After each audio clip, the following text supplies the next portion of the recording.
জমে উঠেছে বিহারের নির্বাচন। প্রত্যেকটি রাজনৈতিক দল তাদের প্রার্থী তালিকা চূড়ান্ত করছে। তারই মধ্যে বিহারের নির্বাচনে 100 আসনের প্রার্থী দেবে এবার এআইএমআইএম। এনডিএ এবং ইন্ডিয়া জোটের বিরুদ্ধে এবার তৃতীয় ফ্রন্ট তৈরির হুঁশিয়ারি। কংগ্রেস ও আরজেডির মুসলিম ভোটে এবার থাবা বসাবে আজাদউদ্দিনের দল। বিস্তারিত জানবো, টেলিফোন লাইনে যুক্ত হয়ে গেছে প্রতিনিধি সৌম মুখোপাধ্যায়। সৌম, একের পর এক রাজনৈতিক দল তাদের প্রার্থী তালিকা ঘোষণা করছে, তারই মধ্যে এআইএমআইএম এই দল অর্থাৎ তৃতীয় ফ্রন্ট তাদের একটা চরম হুঁশিয়ারি যেন, যে কংগ্রেস এবং আরজেডির যে মুসলিম ভোট রয়েছে সেই মুসলিম ভোটে কি কোনো এক প্রকার থাবা বসানোর চেষ্টা, কি বলবে? দেখো, একদমই আসাদুদ্দিন ওয়েসির দল এআইএমআইএম এরা গত নির্বাচনে বিহার নির্বাচনে প্রার্থী দিয়েছিল এবং তারা 20টা আসনে প্রার্থী দিয়ে 5টি আসনে জয়লাভ করেছিল তাদের প্রার্থী।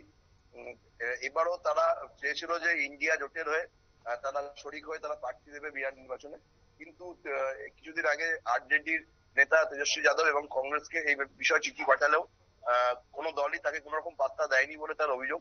আর সেই জন্যই তিনি আজকে ঘোষণা করেন যে বিহারের নির্বাচনে তিনি 100টি আসনে এআইএম এর তরফ থেকে প্রার্থী দেবেন এবং যেটা হুঁশিয়ারি দিয়েছেন যে এনডিএ এবং ইন্ডিয়া জোটের বিরুদ্ধে তৃতীয় ফ্রন্ট তৈরি করে তিনি বিহার নির্বাচনে লড়াই করবেন।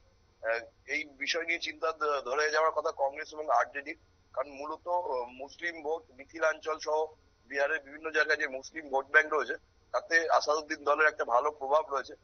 তারপরে তারা যদি আলাদাভাবে লড়াই করে তাহলে সেটা কংগ্রেস এবং আরজেডির যে মুসলিম ভোট ব্যাংক আছে তাতেই থাবা বসাবে বলেই আশঙ্কা করছে রাজনৈতিক মহল। অঙ্কিতা, একদমই ধন্যবাদ। অর্থাৎ বিহারের নির্বাচনে কিন্তু একের পর এক দেখা যাচ্ছে চমক, তবে 100 আসনের প্রার্থী যে এবার দিয়ে দিচ্ছে তৃতীয় ফ্রন্ট, আর তা নিয়ে মুসলিম ভোটকে মূলত টার্গেট করা হচ্ছে, এমনটাই রাজনৈতিক মহলের অভিমত। নিয়ে নিচ্ছি ছোট্ট একটি বিজ্ঞাপন বিরতির সঙ্গে থাকুন।